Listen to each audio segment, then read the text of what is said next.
Well, look, let's start. I'm going to start with the usual updates on results advocacy and the kind of political context that we've seen since the last time we met a month ago, and there's quite a bit. Um, so the first thing I would say is that even though the new parliament has been in place for a few months now, some of you have been reporting still not having had a reply from your MP to your messages. This is really frustrating, but please do keep persevering.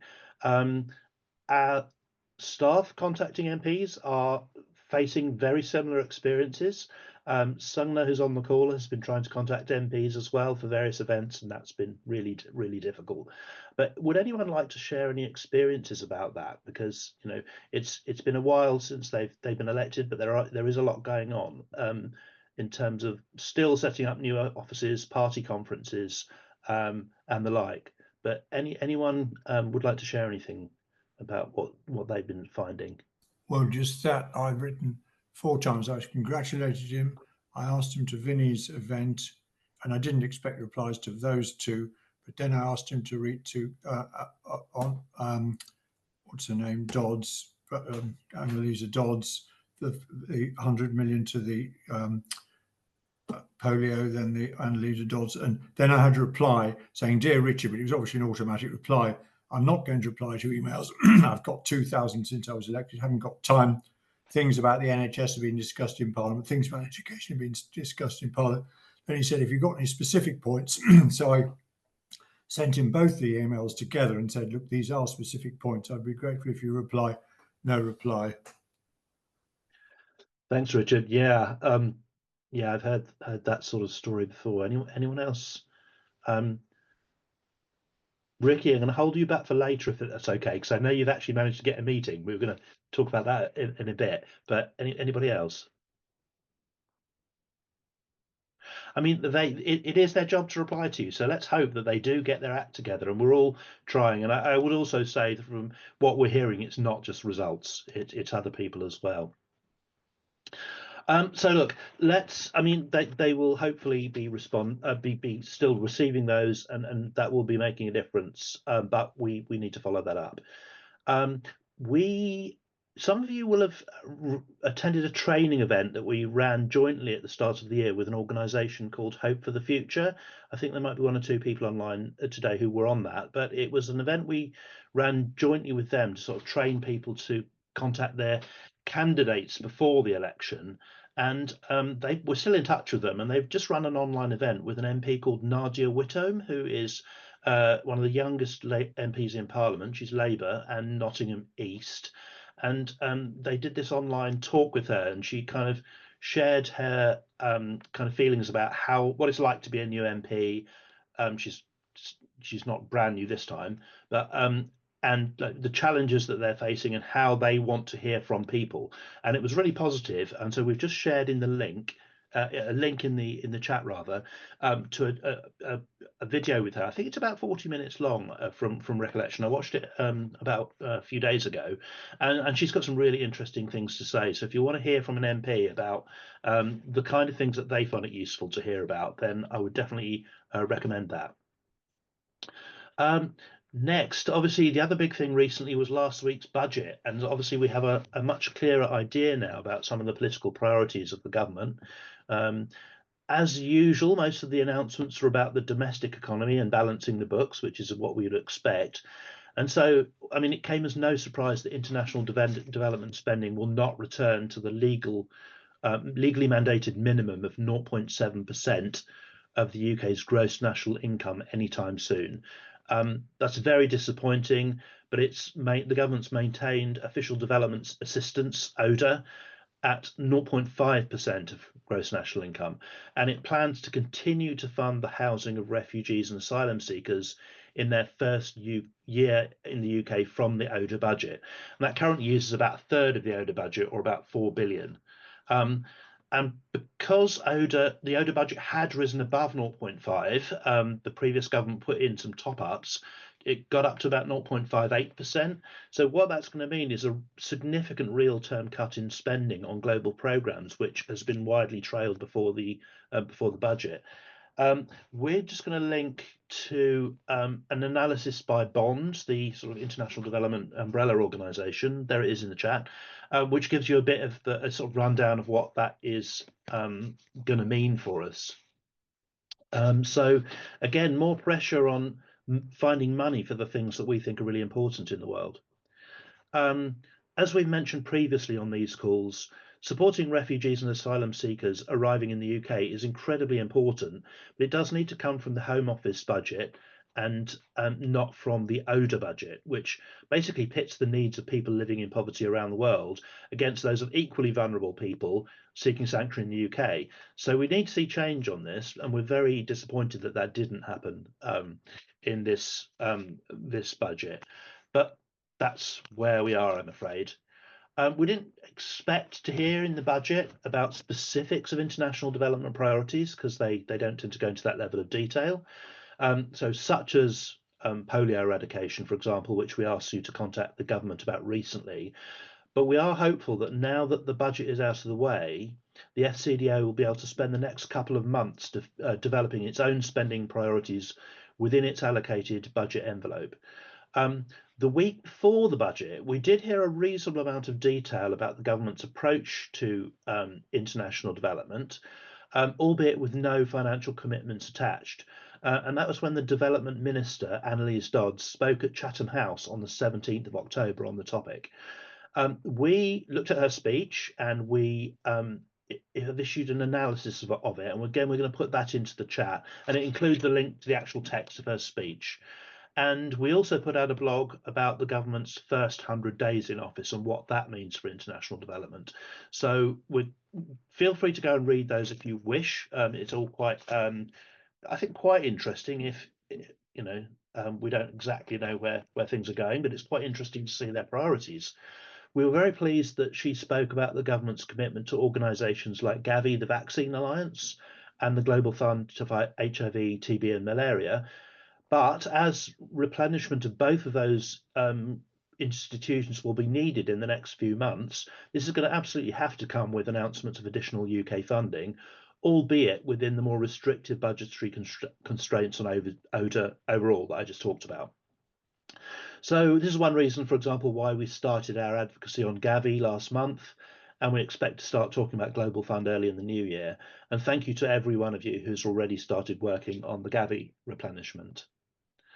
We were also very pleased that the Minister made a commitment, and this was also mentioned by the Prime Minister at the UN General Assembly last month, to push for reform of the global financial system, which is doing an awful lot to hinder the ability of many low-income countries to pursue development priorities such as health, nutrition, and education. Last month, I mentioned that we had a new results policy briefing on this topic. And next month, I think we're going to be asking you to campaign on this topic as well, following this month's spotlight, which is going to be on the role of the World Bank in poverty reduction. And I see our speaker has joined us, and we'll be introducing him in just a minute. Welcome, Ian. So again, if you want to look at that, if you haven't already, the new post, the new policy brief, rather, we've just posted an article about it, which explains this, where we're going to on the importance of sort of financing and reform of financing for global goods. Next, as I mentioned last month, Results' head of policy, Alex Runswick, who's here on the call, was at the UN General Assembly in September, after which she went on a well-deserved break, and now she is back. And we thought you'd be interested to hear what she was doing there and how it contributes to our advocacy priorities and fit with the kinds of things that we've been asking you to do. So I'm hoping that Alex will be able to just chat for us, give us about 5 minutes on kind of what that was like and what we achieved there. So Alex, welcome to the call. And over to you. Hi everyone, I hope you can hear me okay. I'm afraid I had an evening meeting and so I'm still in central London about to head home, so it's a bit noisy. But yeah, so the main focus of our advocacy this year was the high-level meeting on antimicrobial resistance. You'll remember that we got you to do an action about that earlier in the year and to ask the UK government to send senior representatives, which we did, so that was obviously a big win. For those of you who have been around for a bit longer, you'll remember that last year we were doing advocacy around the high-level meeting on tuberculosis. And one of the interesting things about kind of comparing our experience of advocacy last year to this year is how different they are. Not just because they're different policy areas, but just in terms of how the actual process works. Last year, all of the global health high-level meetings, there were 3 of them. There was one on primary healthcare, there was one on pandemic preparedness, and one on tuberculosis. All of them to some extent, but particularly tuberculosis, got caught up in kind of big movements around international politics. So, you know, the conflict between Russia and Ukraine, because both countries have very high incidence of tuberculosis. The political declaration on TB got massively caught up in that conflict. And it was very, very difficult to make progress, even on things that had been agreed in previous years. And so people had assumed that we would be able to make progress. It was a much, much harder slog than we would have hoped. Whereas clearly this year with the high-level meeting on antimicrobial resistance, a lot of people have learned from that experience. And the mood this year was much, much more positive. If you wanted to be cynical, you could say that that was because a lot of the big decisions that were taken in the political declaration, they left all of the difficult stuff to later. So, for example, one of the things that the political declaration on antimicrobial resistance agreed was really important and something that everybody really wanted, including civil society organisations, was this idea of having an independent panel that could make recommendations and could get input from experts and kind of broaden out the range of people that get to kind of have a say on antimicrobial resistance policy and what should be done internationally. So the declaration did set that up, but it didn't decide, for example, what kind of representatives would be on it, or where the organisation will be based, or any of the kind of things that might be contentious. So there's still a lot to be done, but you know, at least the framework is there. And certainly when we were talking to UK civil servants about it before the declaration, they very much said that they were seeing it as kind of a draft bill, that as long as they got the building blocks in the declaration, that was fine. They could work out the details later, as long as everything, you know, the things that they wanted were still in place. So the atmosphere was much, much more positive this time round. The interesting thing about being at somewhere like UNGA is there are almost 2 parallel processes. There's obviously the very formal, very bureaucratic, very procedural UN side of things, where you have, you know, the heads of state turning up, and you have countries making statements.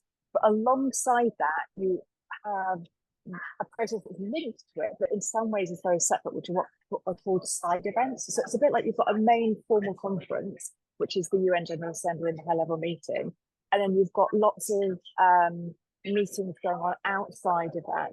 So lots of people, for example, attend UNGA but don't actually go to any of the formal United Nations, but they just go to all the side events. And you can find side events on almost every topic under the sun. Anything that you can imagine that's to do with international politics, there will be a meeting about it somewhere in New York. It will almost certainly be a 20-minute walk away from wherever your last meeting was, but there will be a meeting about it. So to give you an idea, I attended meetings about pandemic preparedness, about nutrition, about antimicrobial resistance, about tuberculosis, about polio, about the Child Nutrition Fund. So all kinds of issues that we do advocacy on. We were able to attend meetings about them. We were able to see which countries' governments are most interested in different areas. We're obviously able to ask questions and to build relationships with other CSOs, other civil society organisations that are working on those issues.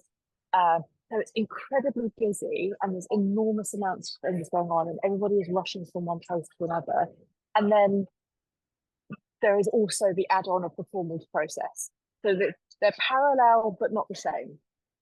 But it's very exciting to be a part of. Enormous amounts of things going on, lots of intel, lots of good connections. And obviously in terms of our, you know, the main ask of our advocacy around antimicrobial resistance, there are lots of things that a big win. And one of the organisations that was hosting, that we work with very closely in the UK, that was hosting a side event on antimicrobial resistance, they had lots of UK civil servants, and they had Dame Sally, who's our envoy on antimicrobial resistance. And they, the civil servants immediately said, right, we've got this declaration now and we want to work with you to help implement it. So of course, immediately I sent an email off, said, right, okay, brilliant, heard you at this meeting, let's meet to discuss how we can work together to implement it. And, this is a team of civil servants that have not been engaging with us before the declaration, and now they are afterwards. So that's obviously a big win. I don't know, Naveed, if there's anything else you think I should cover. I think that's really, I hope that's a really useful snapshot for people. Thank you so much for that. We were hoping to do it last time, but obviously you were away. So I just thought it'd be useful for people to see a snapshot of when we do. It's not that often, it's not all flying overseas all the time, but when we do get to go to a big set piece, how it kind of reflects and complements the stuff that you're doing. And you've heard Alex talk about a lot of the things that you've been campaigning on over the last 6 months or so. Richard, have you got a very question? quickly, Alex? That was fantastic. Have you done a written report about all that? Because there was so much in there. Have you done a written report which we could perhaps be seeing? No. Okay. And is there anything? I haven't, but I could. But I don't want to put you to any more trouble, because if you have, it would be very useful. And is there anything that filters down to us as grassroots members that we can follow up with any of that? But that's again for you to decide. I'm sure there will be in the longer term, as we do more on antimicrobial resistance. There may well be moments where you can be really, really helpful and help us to get some more wins. But at the moment, it's something we just need to have kind of more meetings with civil servants about and kind of think through what the next steps are. So I co-chair a civil society network on antimicrobial resistance, and we're just in the process of planning what the advocacy looks like for the next stages. But once we've done that work, I'm sure we will be coming back to you. Thanks for the question, Richard. Yeah, so we need to move on now, but I think it's important that we do go to some of these meetings, and I think the idea really is that if we are going to work, if we're going to have impact on these issues, we need to be in coalition and working with other people right across the world, and particularly listening to people living in poverty themselves, seeing what they think is important, and drawing those connections with these big moments. And these moments with communiques and formal processes with world leaders, sometimes you think, what's the point of that?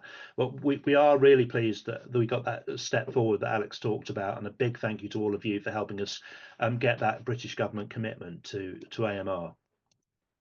So I do want to next talk about the work that you've been doing around the country, as we always do. So firstly, a big thank you to everyone who's let us know about your letters to your MP on asking about the government's plans for their support for global vaccinations.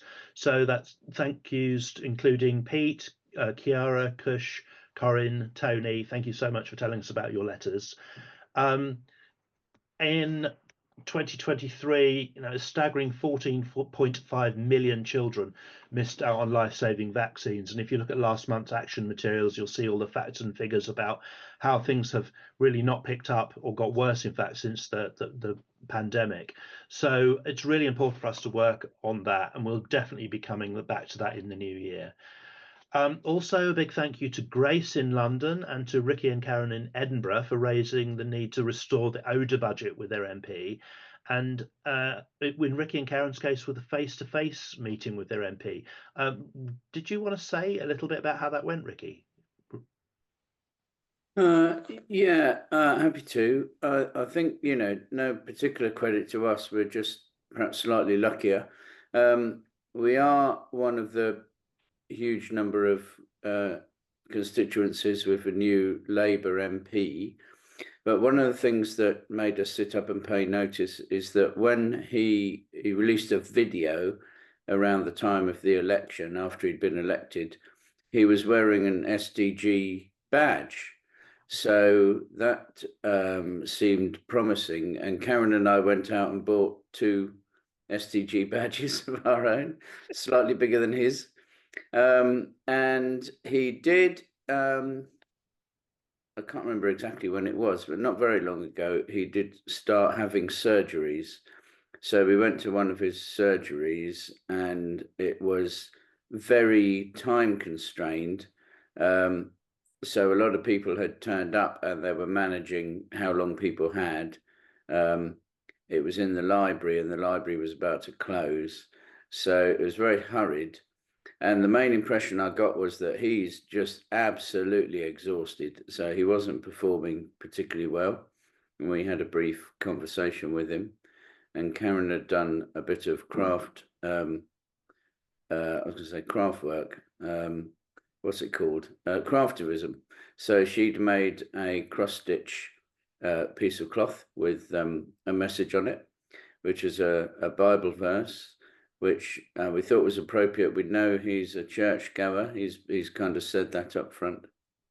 So that's how it went. Actually, in terms of the content of what he said, I think it was a little bit disappointing, because he was about to go into a meeting with Rachel Reeves, and I think he was expecting to be told, along with all his new sort of Labour colleagues, that there's no money, don't ask for any money.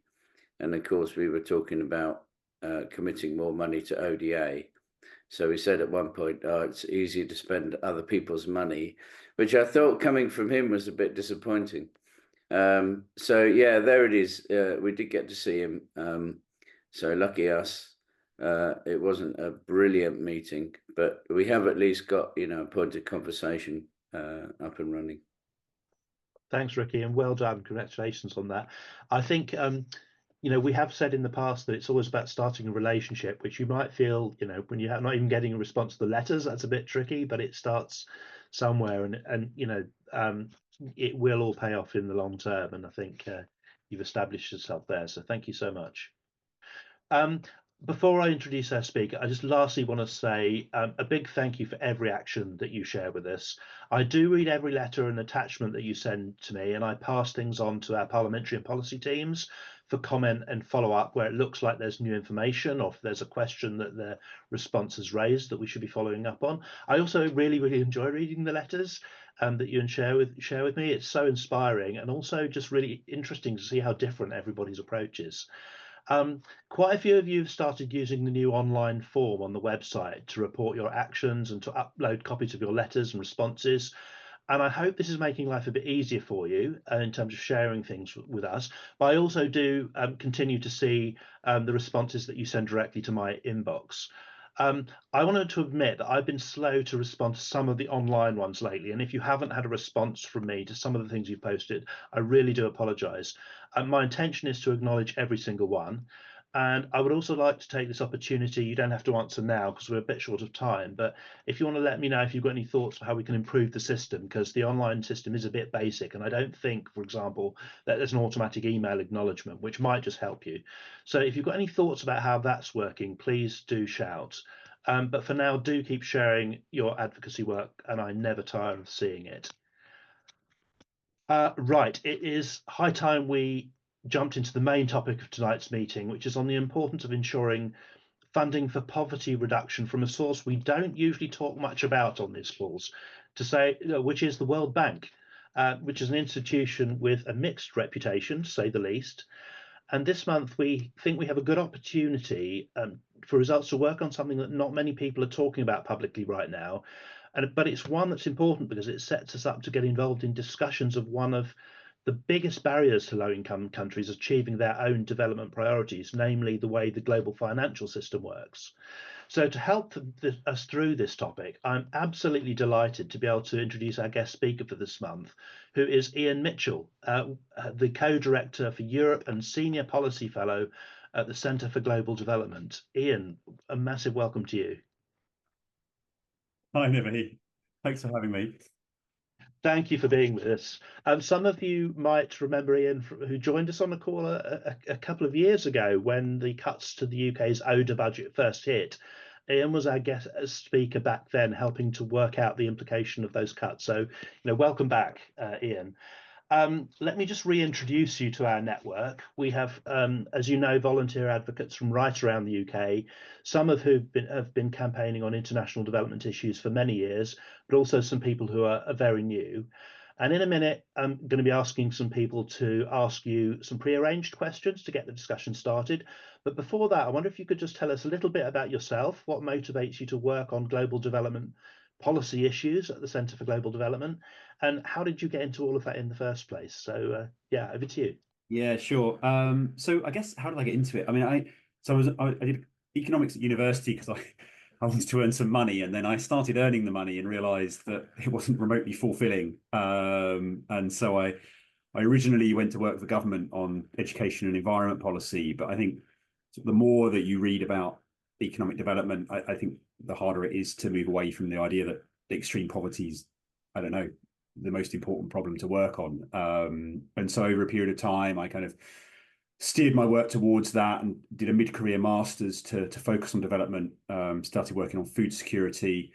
And then I left government in 2016 and sort of fell into working with the Centre for Global Development, who are a think tank, which means we basically do research, most of it with a view to kind of helping governments improve what they do on development. So sometimes we're kind of advising them and shaping what they do, and especially in the UK, often we're calling out when they're doing something that we think is detrimental or underhand. And there's been quite a lot of that, I would say, since I've been at the Centre for Global Development. And so, yeah, so that's what I do now. And we focus on, my research focuses on what governments are doing, mainly in their aid programs, but also in their other policy areas on trade and environment, technology, and so on. And kind of as you've alluded to, Naveed, I mean, this year's a big year for the World Bank seeking new money, I suppose, or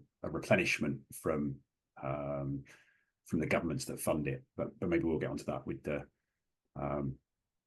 questions. But it's a pleasure to be here. It's really interesting to hear you engaging with your MPs. I think that's so important at the moment. I think that the profile of development has gone down in their minds, and I think the more that we can do, in our personal lives to tell them that their constituents care, I do think it really matters. Thanks, Ian. And that definitely mirrors some of the things we're hearing from some MPs who we know are interested, and they're saying we need to hear more from people about this. So we do, even if we're perhaps lacking the responses that we're used to. So let's go on to our usual pre-arranged questions to get into the topic. So I think the first question was going to be from the London group. Is that right? Have we got anyone from the London group? I think we have. Who is prepared to or knows about the question? We might have messed up here. I can see a couple of people from London, but we've obviously messed up with our communications. I apologise to you both, and I will ask the question that I thought was coming from London. My mistake. Apologies. And the question, Ian, was going to be, what is the World Bank? Quite simply, because not everyone will have heard of it, and what is the role that it has in helping countries overcome poverty? I hate these difficult questions about about what things are that you work on every day. So I mean, I think the background to the World Bank, it was set up after the Second World War to help countries recover originally from all of the debt and the damage that was done to their economies.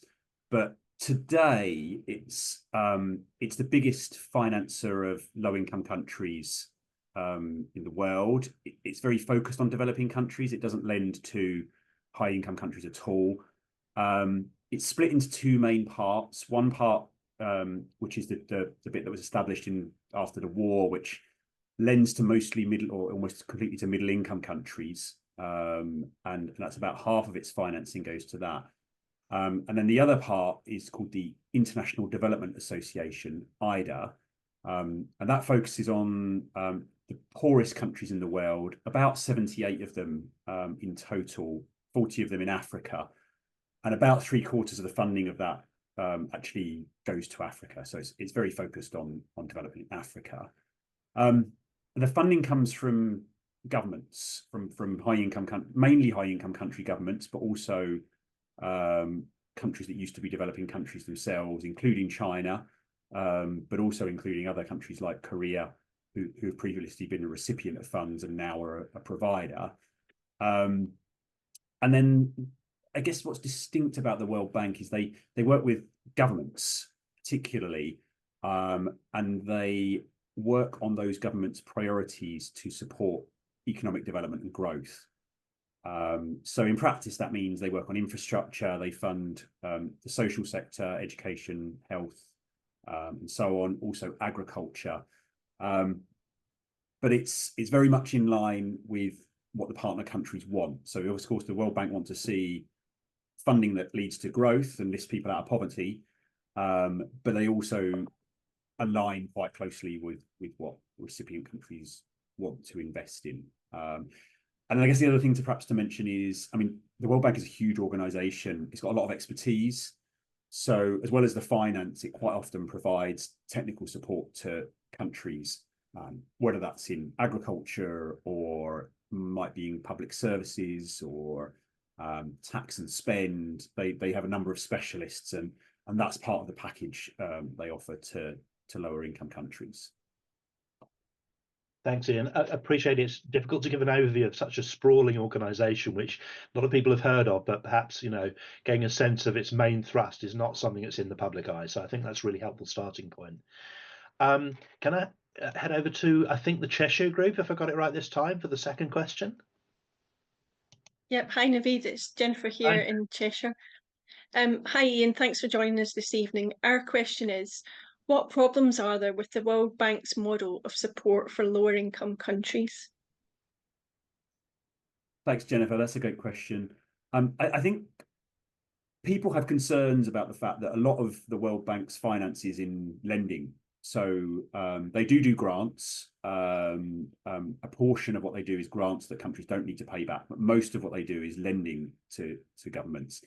And of course, I mean, most of you will be aware that many low-income countries are struggling with debt at the moment, and it's taking up a huge amount of their resources to make the repayments on the debt, partly because of the kind of the global financial situation. As interest rates in the US have gone up, so has the rates that those countries need to pay on their borrowing.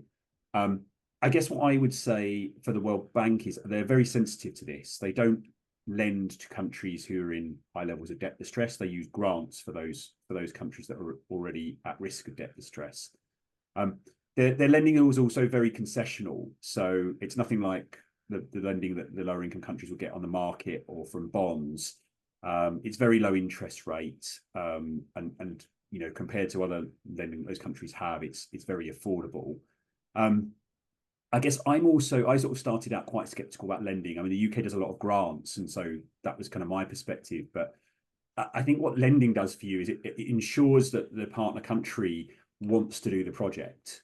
So one of the most important things in development is having the buy-in of the partner country, and by lending that achieves that, because they wouldn't be taking on the debt burden if they didn't want to be doing the project.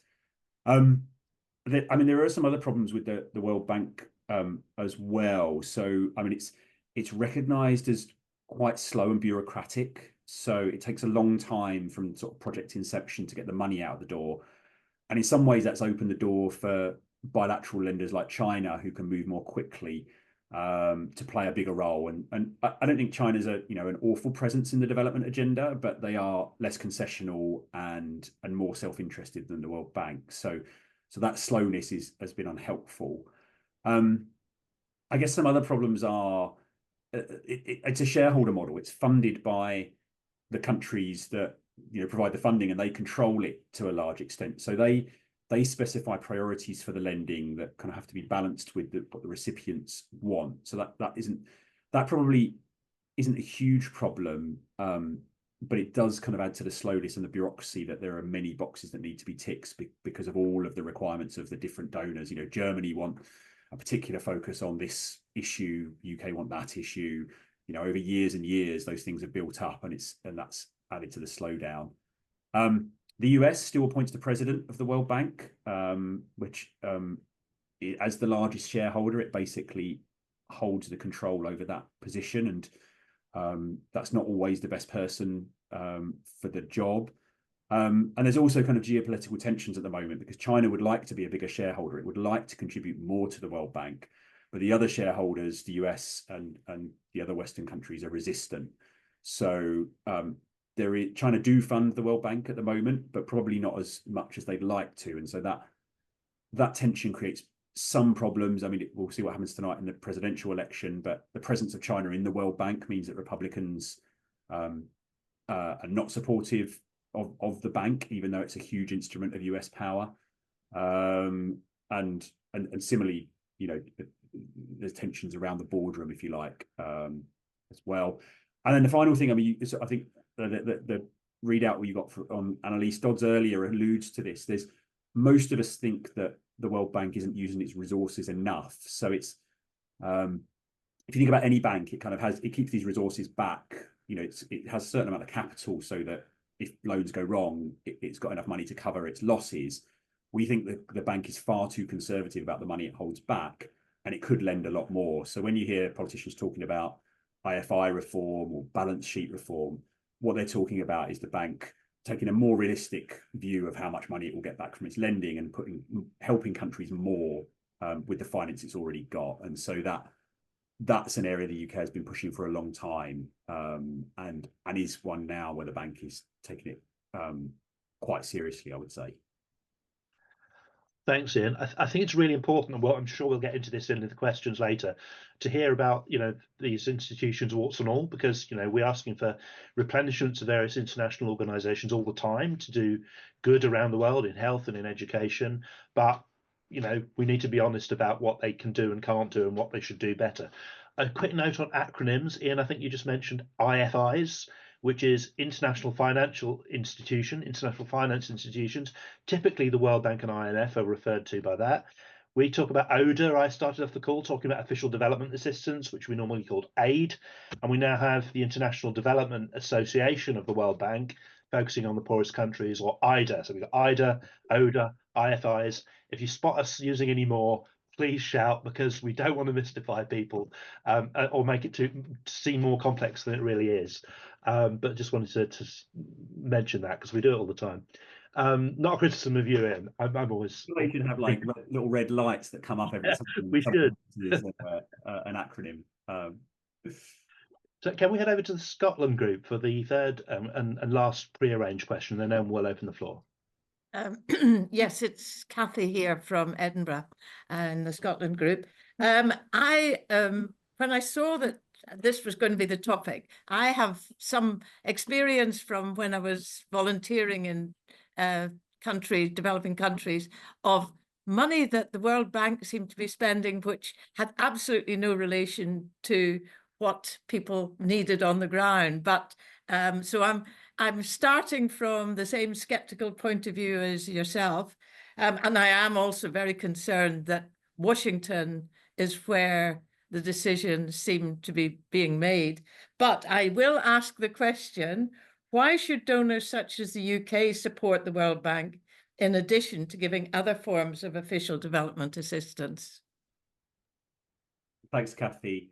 So yeah, I mean, having listed all of the problems with the World Bank, so my view of the World Bank is, in spite of all of those problems that we've spoken about, I think it's one of the best ways to support development that is available to spenders of aid, basically. And I'll say a bit more about why. And notwithstanding, Kathy, your personal experience of there not funding the right things.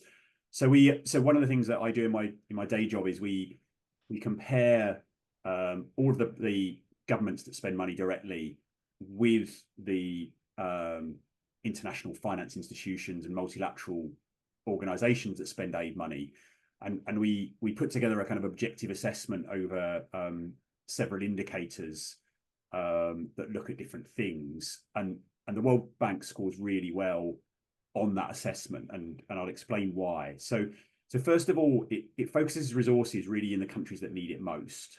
And that sounds obvious, But when you look at many provider countries, take France, Germany, Japan, most of their resources are in middle income countries, whereas the UK is quite unusual in focusing on the poorest countries, and actually we've seen some deterioration in that. But it's really one of the only governments that does focus in the poorest countries. But the World Bank folks, and especially the International Development Association that we're talking about mainly this year, is really focused on the poorest and the most fragile countries. And that's, the money makes so much more difference in those countries because people are so much worse off there. And so that's a major feature of it. I think the other is there are surveys of recipient countries of who they appreciate working with the most, and these surveys cover all of the providers. And again, what's surprising in some ways, you would think governments could be more nimble and meet the needs of those countries, but actually the organisations that come out best in those surveys are multilateral organisations. I think maybe next year you'll talk about the health organisations like Gavi and Global Fund, and they also score very well on this. But the World Bank does score very well according to the people that receive the money. They say things like they align with our objectives. They're predictable, and again, you can maybe contrast that with the UK. I think if you're working with the UK and you're a developing country, you've had 4 of the last 5 years, you've had a cut to your programming, and that just doesn't happen at the World Bank. I mean, it's much smoother. Projects are seen through. You can rely on a project happening when the World Bank says it does. So that's the second area, which is ownership of the recipients is very high. It's very transparent, the World Bank. It's not perfect, but relative to the other people that work in development, it's clear what the World Bank is working on. They publish their results. They acknowledge when projects haven't worked, and they're relatively open about that. And then the final area we look at is evaluation. Do the organisations make sure that their projects are working? Do they monitor results? Do they act on those results? And again, the World Bank scores pretty well. So I actually haven't checked. I think we ranked 49 agencies, and actually IDA specifically, not the whole World Bank, the International Development Association, which is focused on the poorest countries. We ranked within the top 5. I'll double check actually. I think it might be in the top 3. So we think, in spite of all those problems I listed, it's one of the best ways to spend money, and that's why the replenishment this year is therefore, we think, really important. Thanks, Ian, and that's something I think the result shares that view that you just expressed there, which is why we're calling for money to be applied to this as a good way of doing development. But we did want to talk about the World Bank as an organisation which has quite rightly come under scrutiny historically for a whole range of reasons, and we are all very, very conscious of the risk of debt spiralling out, which, as I say, we're going to be watching in the future. So that we've had a bit of an opener into this topic, perhaps more controversial than we usually do, which is absolutely great, and looking forward to hearing a range of views. And as always, we're going to just open to the floor. Please just unmute.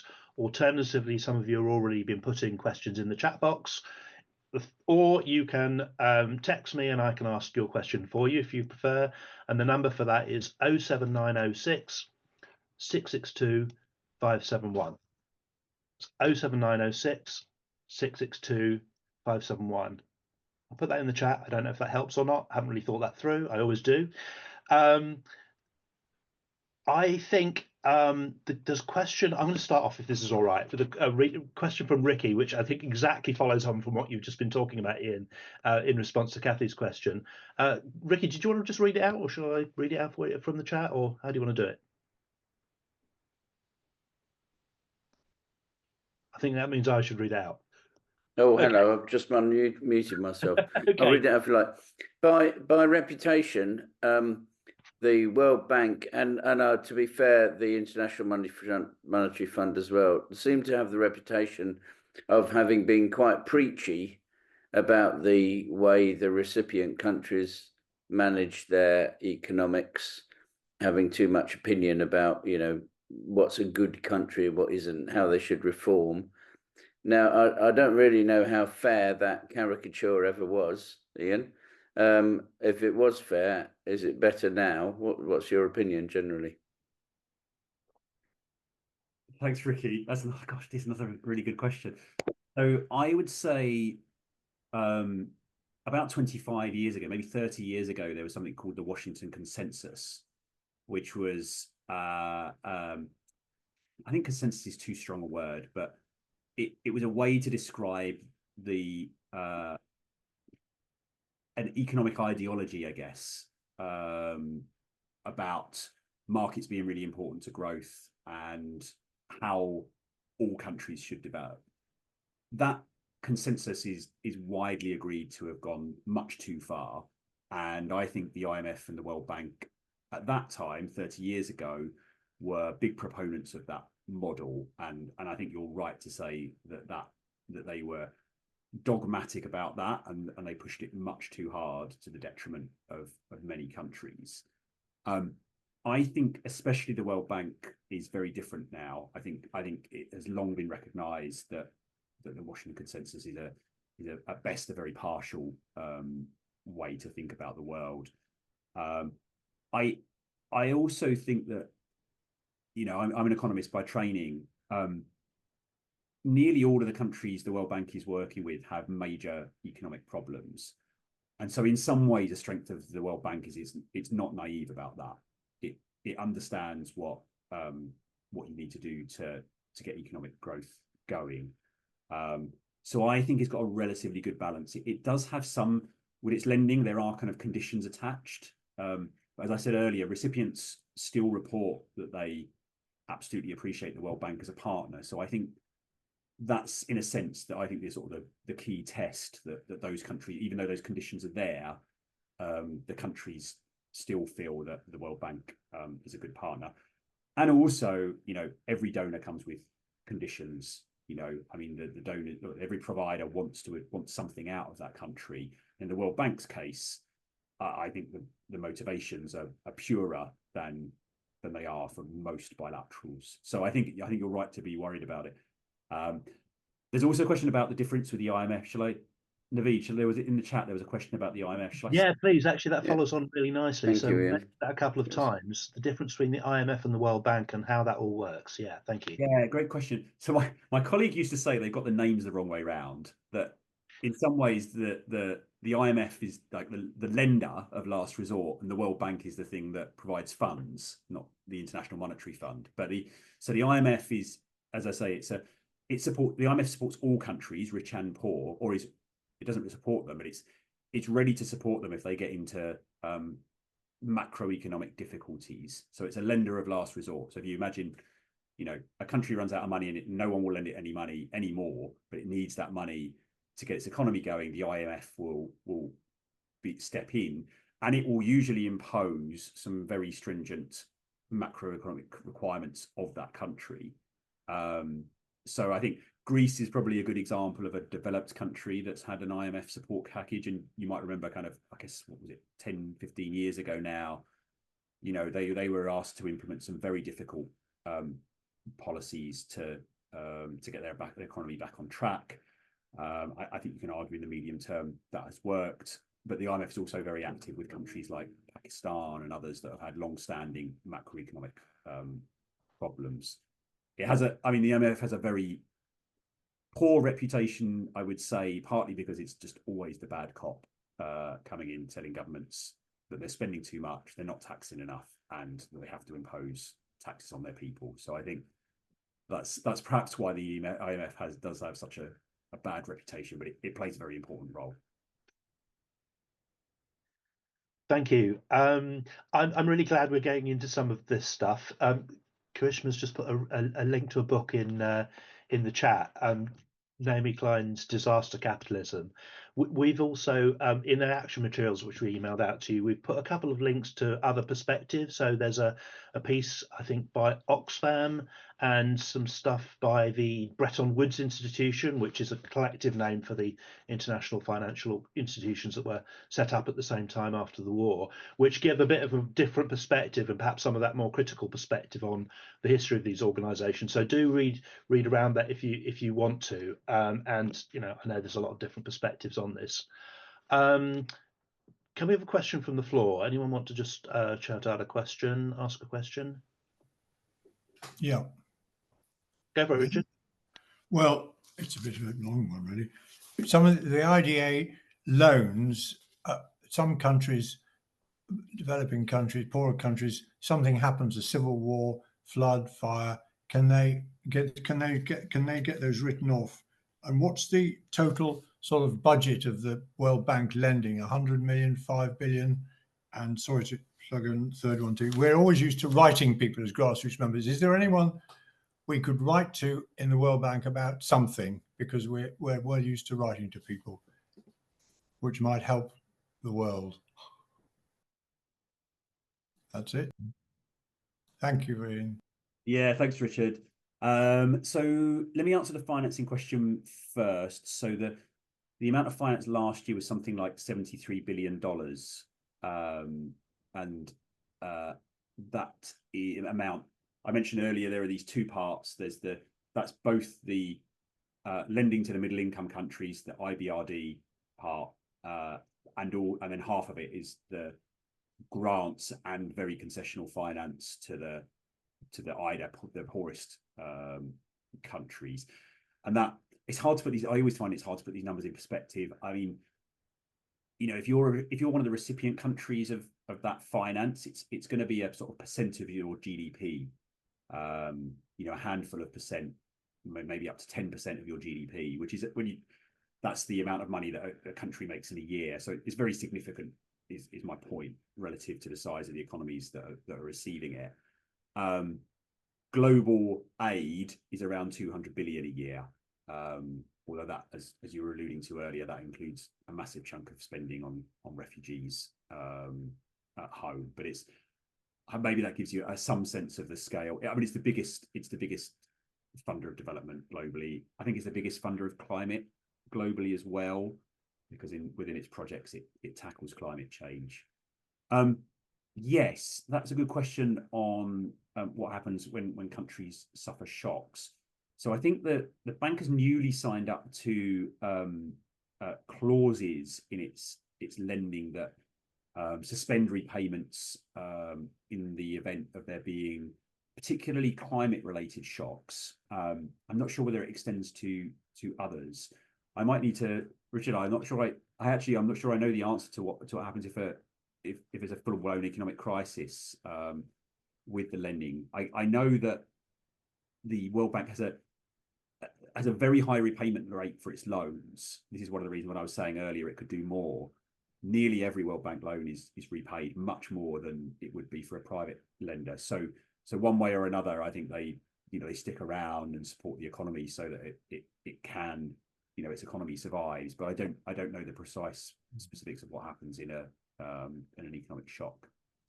And if I could just quickly sort of put in a results perspective on that. I mean, if you go and look at the World Bank's website, they've got a whole section on IDA, and it does have some information there about their approach to debt and shocks and what a debt write-off looks like. There's some mechanisms. Some of you who have been around longer might have done some work on this around the time of the millennium, when we obviously had 2005 and 50 billion of debt write-off back then, and we're still in a situation today where there's debt. So there are mechanisms in the world, but I think it's fair to say that they probably don't cover all the situations they need to. So go by all means have a look about what the World Bank says about its approach to debt write-off and dealing with economic shocks. Results, this is, I won't speak for Ian, believe that we need a much broader global mechanism, and in the paper we shared in the chat, we're talking about a UN overseen mechanism, because at the moment we've got separate things over. There's an approach by the G7 and G20 which governs a lot of debt write-off. And each individual lender, potentially, including private lenders, can have their own responses. So we do think it's a relatively chaotic system. I think it'd be very unfair to ask Ian to address that now because we haven't prepared him for it, and perhaps it's a whole other conversation. And as I said, we are going to come back to it possibly next month. So maybe we need to hold some of the stuff around debt, but certainly as results, we think that there's some stuff we need to do on reform of how that works alongside the replenishment. So it's very much, we kind of aligned to what we heard from Annalise Dodds last month, which is we need the money and we need reform. So that's just where we're coming from, and we've got a bit more detail on that in that paper that we've shared. We've just got a couple of minutes left, or we're down into our last minute. I won't take us too far over the 9 o'clock, but is there one more question perhaps for Ian? Whilst we have him. One in the chat actually on from Jill on what sort of influence does the UK have, which I should perhaps have covered. Oh yes, no, we do need to have that one, and that probably follows on from Richard's question about writing to people in the in the World Bank, which I probably need to just quickly touch on as well. So over to you. Yeah, I'll let you take that one on who to write to in the bank. I mean, there are people, but you'd have a better sense of how effective that is relative to writing to people here. So the UK has a 6% share in the World Bank as a shareholder. In relation to the International Development Association, the IDA, which is the fund that's being replenished this year, the UK used to be the biggest funder of that. It's now dropped down significantly. The last replenishment, it cut its contribution, I think, roughly in half. So now the biggest contributors are the US and Japan, and then the UK comes in third. I mean, I think with that, both with the size of its shareholding, I guess, and its kind of reputation for understanding the bank's operations and its reform, I think the UK is probably, after the US, maybe with Japan, the most influential country on how IDA works and is spent. And I was saying earlier, I mean, I think shareholders can go a bit far, but I genuinely think the UK has been in the right place on the World Bank for, even under the last government, I would say, in terms of getting it to use its resources more. So I think in a way that's why it makes sense for you guys as advocates and campaigners to focus on the UK, because I think we do have an important role, and I think also that UK politicians value the role, and the Labour goal for its development policy is to I'm going to get the words not precise, but end extreme poverty on a livable planet, which is actually exactly the mission of the World Bank. And I think they chose that deliberately to show that they're supportive of that approach. Thank you, and that's a really important place to end up on, I think. And just to follow up with Richard's question, the bank has a sort of like an executive bit that runs it, and also governance, and obviously the government, essentially like an organisation like Results, has trustees. The UK has trustees essentially who help to make the big strategic decisions on what the bank does. It's probably about 5 years or so since we've asked you to write to one of those guys. The person in charge has changed since then. But we do also know someone, the sort of person at the World Bank, who's the sort of UK representative who kind of works here, who Sangna has met and knows. We're not at this stage asking for people to write to World Bank executives, although it wouldn't do any harm, I think. And the reason for it is that influence that Ian mentioned. It's the shareholder, as the UK as a shareholder, as the influential organisation who knows what they want to achieve from their contribution to the World Bank, that kind of is the one that's going to make the decision. So the UK government, in this case, Annalise Dodds being the person on the spot, obviously with the Treasury having a big say, I should think, they're the ones who are going to make the decision. So that's why we've asked you to write to the minister rather than to an official in the World Bank, because essentially the World Bank is going to be asking for the money. The UK government as a whole, including their representative on the governance board of the bank, will be the ones who, well, that will be essentially, that's a senior civil servant. So it will be the political part of the government, the ministers, who will be making the decision on that. Hence our action for you this month. I'm sorry we've run out of time on this because it's a complicated and controversial one, and we could have spent a lot more time on it. As I say, we've hopefully given you some links in the action materials, and if we could just post maybe the action materials in the chat before we finish up. Thanks, Sangna, that's great. So yeah, it's important that we have this the world's largest source of development capital, development finance, has the money to keep doing those projects that we've heard a bit about tonight. And obviously, hopefully, we hope to improve that. Influence can be used to then improve the way the bank operates as well through the leverage that the British government has. So Ian, thank you so much for being with us this evening, and for updating on that influence that we have, how it works, answering some of our questions, and a massive thank you to everybody on the call. Hopefully, you'll be able to help persuade the UK government to put money into that replenishment, and particularly in the light of what we heard earlier on about the reduction in ODA. That's not just from the UK, but donor governments around the world are reducing their ODA, and it makes that IDA, International Development Association, funding through the World Bank an even more important source of funding for poverty reduction. The replenishment which we've heard about, the conference will be held on the 5th and 6th of December in South Korea. So the sooner you can write letters this month, the better the chances of influencing the government.